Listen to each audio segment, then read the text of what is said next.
Hello everyone, it's me JB from UniqueTutorials. Today in this video I'll show you two best apps for dual video recording in iPhone smartphones. So without further more delay, let's begin. So right now you can see my iPhone smartphone. So on the first list we have the road capture. So firstly just open the App Store. Now just search for road capture and here you will see road capture application. Just tap on it. Now tap on get or install. So once the installation is done, just tap on open. On opening, you will show some instructions. Just click on this let's get started.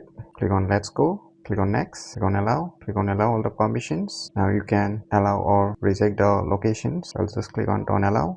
Now here you will see one option, dual cam. Just click on it. Now here you will get a split beep off option, so let us click on it so you can see clearly. Now if I click on this dual cam again, now if I select the beep, you can see the beep option, so you can just place it anywhere. And if you want to off it, just click on this off and it will get off. So this is all about the road capture application. Now on the second list we have the double tech. So once again just open the App Store and just search for double tech.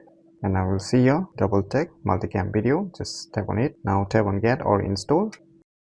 So once the installation is done, just tap on open.